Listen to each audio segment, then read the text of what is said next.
Olá, pessoas! Como é que vocês estão? Todo mundo bem animado para mais uma aula de redação? Redação é vida, né, gente? Vamos e venhamos, não tem coisa mais gostosa que redação. Eu sei que meu coração luta por causa de literatura. E sim, meu coração luta por causa de literatura. Ai, deixa eu me arrumar aqui. Ai, nossa senhora. Tá bom. Tá aparecendo um fio aqui? Tá aparecendo um fio aqui. Prometo que hoje eu vou dar jeito nessa desgraça, tá? Prometo que hoje eu vou cortar aquilo. Promessa de titia Thaís, tá? Meu coração luta por causa de literatura e ele fica nessa dualidade. Sim, mas hoje é aula de redação e você sabe que dia de aula de redação é dia de aula de ficar feliz, né, gente? Sim. É o seguinte, para melhor aproveitar a aula, eu gostaria que vocês fossem todos lindos e maravilhosamente buscar o caderno de vocês, se sentar confortavelmente, pra gente poder dar continuidade à matéria. Façam anotações, anotem todas as dúvidas e me procurem, porque eu tô aqui à disposição para vocês. Certinho, meus amores? Ok?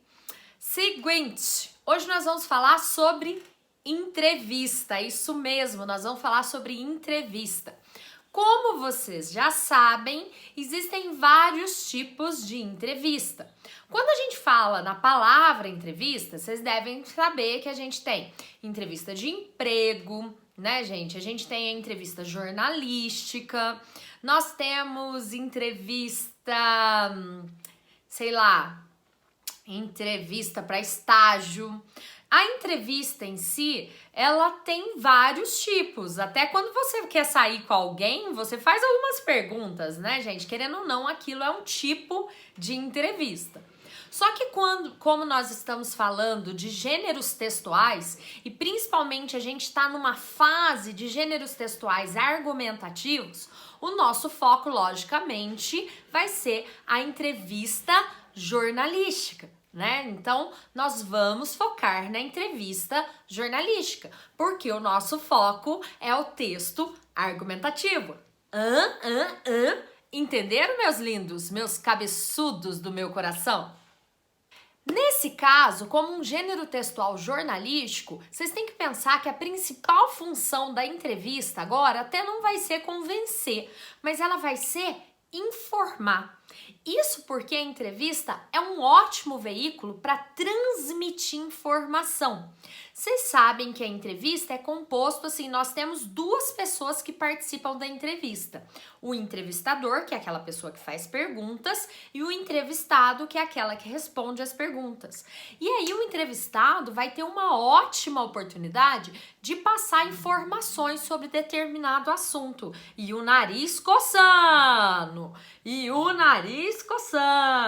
Eu decidi que não é coronavírus que eu tenho, que é a maquiagem que eu tô tendo que passar para esconder todas as manchas e todas as olheiras. Decidi que é isso, entendeu? Que tá fazendo meu nariz coçar. Para não perder o costume, vamos passar aqui em gel, né? Para eu não passar coronavírus de mim para mim mesmo e assim eu posso coçar meu narigo em paz. Tá bom, crianças? Ok? Mas então, quando a gente está falando de entrevista, a gente está falando um ótimo gênero textual para se passar informação. Por quê? Tanto o entrevistador quanto o entrevistado tem ali uma oportunidade de, tendo em vista um determinado tema, tentar aprofundar da melhor forma possível aquele determinado tema. Se a gente tá falando do coronavírus, ai, gente, não aguento mais falar disso. Se a gente tá falando, vamos falar de alguma coisa, do clipe que os Backstreet Boys soltaram no Facebook esses dias pra trás, esses caras aqui, ó, soltaram, e eu adorei aquele clipe, porque eu sou da época deles, tá? Eu posso entrevistá-los e conversar assim, qual foi a intenção, como que vocês produziram e vou tentar extrair o máximo de informação. E eles, como entrevistados, eles vão poder contar para mim o que eles quiseram fazer, o que eles quiseram passar, qual que foi a logística para gravar, quem que fez a edição. Vocês entenderam? Então nós temos possibilidade possibilidades de que todas as informações sejam passadas de forma clara e o mais legal é que essas informações não sofram alteração, então elas não sejam manipuladas, ok? Logicamente que quando o isso só vai acontecer quando o entrevistador é imparcial, né? Porque se a gente tiver um entrevistador parcial, ele vai fazer uma manipulação danada do que ele tá falando. Certinho, criaturas? Ok? Quando a gente fala na entrevista, a gente tem que pensar que, apesar de ser um texto que vai pregar pela formalidade nas perguntas, né, na linguagem, porque querendo ou não vou chegar assim, ó, velho, que parada louca isso que você fez, nós vamos ter sim marcas da oralidade no texto, porque nós vamos ter sempre a reprodução da linguagem, da conversa, porque você chega assim, ó, vocês têm que imaginar que a entrevista é assim. Olá, tudo bem? Meu nome é Thaís e eu estou aqui para entrevistá-lo e eu gostaria de saber o que você está achando sobre esse período de isolamento social. Então, meu nome é Joana e eu decidi que eu sinceramente não aguento mais ficar dentro de casa. Porque quando eu fico dentro de casa, eu só fico querendo comer. Eu fico igual uma draga dentro de casa, entendeu? Cada 15 minutos eu quero ir na geladeira. Bom, apesar... Vocês gostaram da minha encenação, né? A Globo tá perdendo uma atriz de respeito. Vocês devem ter percebido isso, né? Que a Globo tá perdendo, sim, uma atriz. Mas, tirando essa parte dos meus dóticos atrizísticos, né? Dos meus dos meus dotes atrizísticos, o que eu quero falar pra vocês, que, por exemplo, a entrevistada, ela tossiu. Quando a gente tem a transcrição de essa entrevista para o textual, essa tosse teria que ser transcrita também. A gente teria que ter um coffee aqui. Isso quer dizer que, apesar da gente seguir o padrão formal da língua, a entrevista é um gênero textual que sim é marcado pela oralidade. Vocês entenderam? Eu quero que vocês prestem atenção nas entrevistas que são transcritas nos grandes veículos de informação. Como que sempre que tem uma risada, sempre que tem uma tosse, sempre que tem um trejeito, isso é colocado entre parênteses e isso é deixado claro como uma marca oral. Né? Nós temos gírias, nós sempre vamos ter essas marcas de oralidade sendo deixadas claras, né? Sendo deixadas à vista do leitor, mesmo que o texto tenha como predominância a linguagem formal. Vocês entenderam, criaturas? Tá claro isso? Ok? Eu não consigo parar de olhar pro fio lá em cima. Eu acho que eu tenho déficit de atenção, só pode. Mas, bora continuar. A entrevista também tem como característica fundamental o discurso direto. E quando a gente está falando de discurso direto, eu não estou falando do discurso presidencial, nem muito menos do discurso do orador na formatura. Quando eu tô falando de discurso direto, eu tô falando do tipo de transcrição da fala do entrevistado. Vocês devem lembrar que no discurso direto, nós temos, e o meu nariz não para, no discurso direto, nós temos a transcrição direta e integral da fala do entrevistado. Então, tá lá assim, ó. Maria disse, : eu estou feliz. No discurso indireto, a gente tem a transcrição, uma espécie de tradução da fala do entrevistado com as minhas palavras. Então, eu pego e falo assim, Maria diz que estava infeliz. Vocês entenderam? Na entrevista, nós temos a predominância do discurso direto. Então, a gente vai ter uma transcrição fidedigna, literal da fala do entrevistado. Igual esse exemplo que eu tô colocando aqui para vocês. Está claro? Isso porque, como o foco central da entrevista é passar informação, quanto mais claro, quanto mais objetivo, quanto mais fidedigno for o texto, mais confiável ele vai ser. Vocês estão entendendo? Ninguém vai querer ler uma entrevista em que o entrevistador, ao transcrever a entrevista, modificou a fala, porque aí ele vai perder credibilidade e aí ninguém mais vai querer ser entrevistado por ele. Vocês entenderam, criaturas? Ok?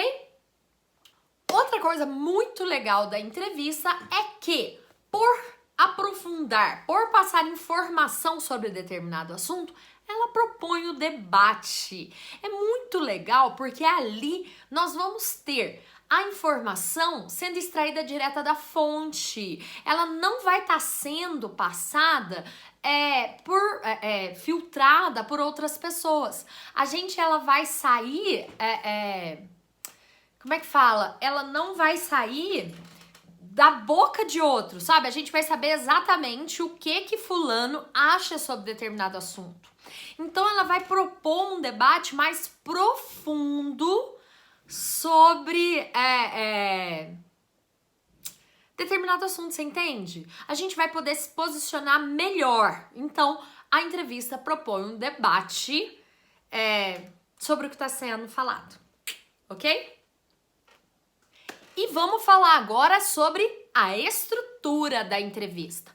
Primeira coisa que a gente vai fazer, que nós temos que fazer enquanto entrevistadores, é definir qual o tema que vai ser debatido, né? O que a gente quer falar? Sobre o que a gente quer falar? Por que é tão importante definir o tema da nossa entrevista? Porque é só de posse do tema que a gente vai poder escolher o nosso entrevistado.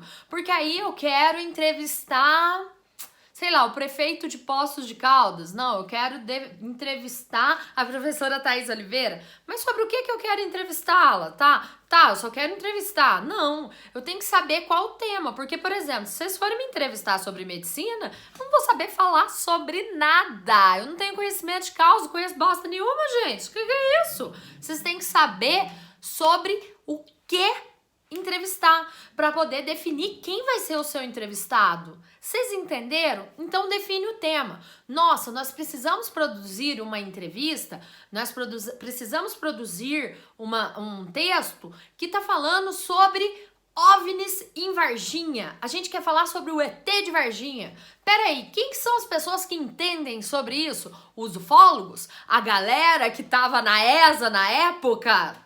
Depois vocês pesquisem sobre isso, eu era adolescente nessa época. A galera que tava na ESA na época.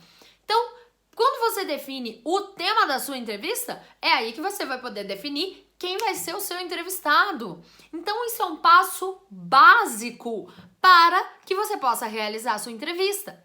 Depois de definido o tema e, logicamente, o seu entrevistado, você vai estudar o assunto. Vamos estudar a fundo o assunto. Então, peraí, se eu quero falar sobre o ET de Varginha, essa é a imagem do ET de Varginha, tá? As aulas de redação também são culturas. Quando eu vou falar sobre, quando eu defino esse assunto, eu preciso estudar a fundo esse assunto, para que eu, como entrevistador, tenha conhecimento de causa também, né? E eu, tendo conhecimento de causa, eu possa preparar de forma proativa, de forma produtiva, as minhas perguntas. Eu tenho que saber fazer isso. Vocês entenderam? Não é só chegar e falar assim, e aí, fala sobre o assunto aí, ó. Entendeu? Entendeu? Seria legal aí se eu falasse sobre o ET de Varginha. Sacou? Não dá, né, gente? Você tem essencialmente que saber falar sobre o assunto, né? Você tem que ter esse conhecimento de causa sobre o assunto. Isso é essencial, tá bom? E tendo uma lista de perguntas relevantes sobre o assunto, você já cria um roteiro a ser seguido na sua entrevista. Esse roteiro vai ser fundamental porque aí você já vai ter uma ideia do percurso que vai ser seguido na entrevista. É interessante também que você conheça o assunto porque muitas vezes, tendo em vista as respostas do seu entrevistado, você vai conseguir criar, ou melhor, vão surgir novas perguntas. Então o cara do ET de Varginha fala assim, tudo isso é uma conspiração dos Estados Unidos. Aí você chega e fala assim, mas por quê? Vocês entendem? Então, quando você está preparado como entrevistador, você consegue criar, ou melhor, você consegue improvisar novas perguntas baseadas nas respostas do seu entrevistado, ok? Então, vocês já perceberam que a entrevista não é um gênero textual que vem da falta de preparo. Não é um gênero textual de momento. Ele é um gênero textual que depende muito do preparo e do estudo. Isso muito porque o foco central da entrevista é a informação. Vocês estão entendendo, criaturas? Tudo ok? Falando agora numas coisas mais técnicas. Título, sim, é obrigatório. A gente está falando de um texto jornalístico, gente. O título é obrigatório, ele deve ser curto e deve ser chamativo, tá? Ele deve fazer com que o seu leitor queira ler o seu texto. Ele queira que você olhe e fale assim, que ele... Você quer que o seu leitor, ao observar o título, fale assim, oh meu Deus, eu preciso ler essa entrevista? Vocês estão entendendo? Eu tô exagerando aqui porque vocês devem estar tudo de pijama em casa, na cama, morrendo de sono. Mas a intenção é essa mesmo, gente. Você só lê uma matéria, porque quando você olha o título, você pega e fala assim, gente, eu tenho que assistir, eu tenho que ler isso, eu tenho que assistir isso se for um negócio na TV. E eu tô mostrando pra cá porque a TV no meu quarto fica aqui. Vocês entenderam? Então a gente precisa desse jogo. A gente precisa ter essa esperteza. Além disso, após o título, é interessante que se faça uma pequena introdução. Tanto que se apresente o entrevistado, quanto que se apresente o tema que vai ser abordado. Essa introdução não é para se falar tudo, viu, gente? Nós estamos falando de uma pequena introdução que aborde a relevância tanto do que vai ser tratado, quanto uma pequena biografia da pessoa que vai ser entrevistada. Certinho? É interessante que esta parte e somente a introdução seja feita em terceira pessoa. O resto do texto, até por essa questão de mesclar linguagem formal com linguagem informal, possa ser em primeira pessoa sem nenhum problema. Ok? Estamos claros? Então tá. Além disso, é bem legal que as perguntas tenham uma relação de coerência entre si. Você não vai chegar e falar para o entrevistado, que legal que você pensa que o ET de Varginha chegou em Varginha, né? E na próxima pergunta você já chega e fala assim, mas e essa história de que você pensa que o ET de Varginha chegou em Passos? Né? Você precisa ter coerência, né? É preciso que as suas perguntas sigam um raciocínio lógico. Isso quer dizer, inclusive, que na hora de fazer o seu roteiro, você precisa observar uma sequência temporal, uma sequência temporal, uma sequência lógica de perguntas, certinho? Por último, e muito importante, como você é um entrevistador imparcial e esperto, quando você for fazer a sua entrevista, o que você vai fazer? Você vai levar um gravador, você vai levar o seu celular para que você possa registrar a sua entrevista e de forma que na hora da transcrição do seu texto, você possa fazê-lo da forma mais fidedigna possível. Você possa fazê-lo da forma mais correta, clara e objetiva possível. Porque se nós estamos falando em um gênero textual que preza pela informação, que preza pela objetividade, a sua credibilidade enquanto produtor de entrevistas está diretamente ligada à sua imparcialidade, à sua capacidade de ser fidedigno na hora de produzir o seu texto. Vocês estão entendendo? Tá claro tudo isso, seus cabeçudos? E, peraí, eu não lembro se eu falei, mas eu acho que eu falei. Marcas de oralidade devem ser colocadas entre parênteses, tá bom? Eu só não lembro se eu falei isso. Ok, eu espero que vocês tenham entendido, eu espero que esteja tudo claro, mas, caso vocês não tenham entendido, tô aqui para tirar todas as dúvidas, porque eu sou uma professora chuchuzinho, gracinha, amorzinho, tá bom? Qualquer coisa vocês me procurem, tá bom? Porque eu tô aqui à disposição. E é isso. Beijão da titia Thaís.